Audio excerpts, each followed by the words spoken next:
నమస్తే.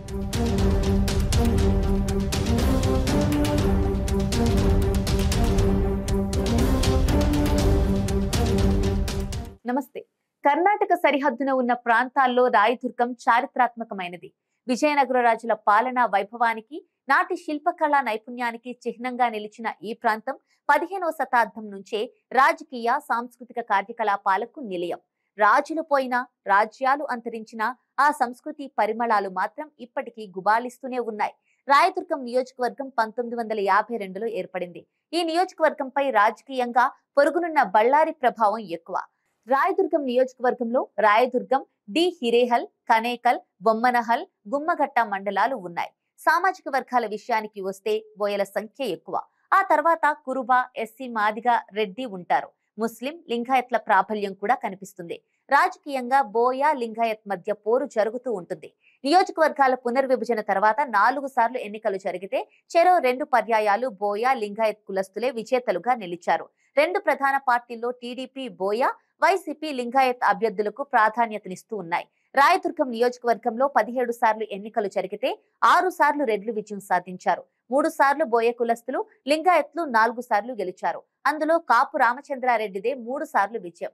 Ballari iron ore కంపెనీలో కీలక బాధ్యతలు నిర్వహించిన రామచంద్రారెడ్డి కర్ణాటకకు చెందిన గాలి జనార్దన్ రెడ్డి అండదండలతో వైఎస్ఆర్ మద్దతు దక్కించుకున్నారు. 2009లో కాంగ్రెస్ తరఫున బరిలోకి దిగి గెలిచారు. వైఎస్ఆర్ మరణం అనంతరం ఆయన జగన్ వెంట నడిచారు. 2012లో జరిగిన ఉప ఎన్నికలో మరోసారి బరిలోకి దిగి రాయదుర్గం చరిత్రలో అత్యంత భారీ మెజారిటీతో గెలిచారు. మొత్తంగా ఆయన 2009, 2012, 2019లో విజయం సాధించారు.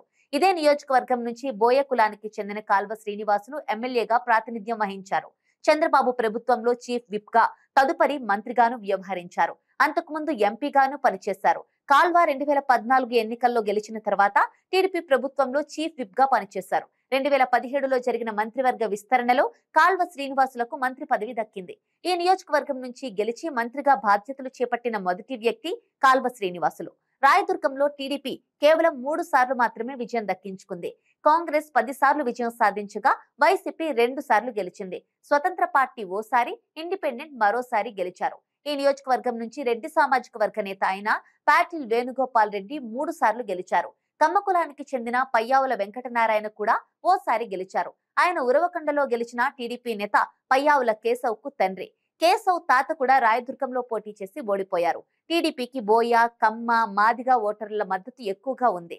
రెడ్డి, ముస్లిం, లింగాయత్ కాంబినేషన్ తో వైసీపీ విజయవంతమవుతోంది. యాదవుల మద్దతు సంపాదించిన పార్టీకి సానుకూల పరిస్థితులు ఉంటాయి. రాయదుర్గం అసెంబ్లీ సెగ్మెంట్ విషయానికి వస్తే గత ఎన్నికల్లో ఇక్కడ వైసీపీ గెలిచింది. సిట్టింగ్ ఎమ్మెల్యేగా కాపు రామచంద్రారెడ్డి ఉన్నారు. ఆయన ప్రభుత్వ విప్ గాను కొనసాగుతున్నారు. కానీ వచ్చే ఎన్నికల్లో టికెట్ దక్కదని అధిష్టానం చెప్పడంతో ఆయన పార్టీకి రాజీనామా చేశారు. ప్రస్తుతానికి ఏ పార్టీలో చేరలేదు. ఇండిపెండెంట్ గా ఆయన పోటీ చేస్తానని ప్రకటించారు. కాపు రామచంద్రారెడ్డి ప్రజలకు అందుబాటులో ఉండరని, నియోజకవర్గంపై దృష్టి పెట్టలేకపోతున్నారనే మాటలు రాయదుర్గంలో వినిపిస్తున్నాయి.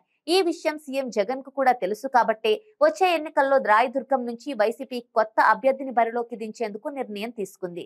ఈ సెగ్మెంట్ లో టీడీపీ బలంగానే కనిపిస్తోంది. మాజీ మంత్రి కాల్వ శ్రీనివాసులు మరోసారి బరిలోకి దిగే అవకాశం కనిపిస్తోంది. కానీ ఆయనను అనంతపురం ఎంపీగా పోటీ చేయించాలనే ఆలోచనలో టీడీపీ నాయకత్వం ఉన్నట్టు ప్రచారం జరుగుతోంది. For more interesting updates, do like, share and subscribe to Volga News.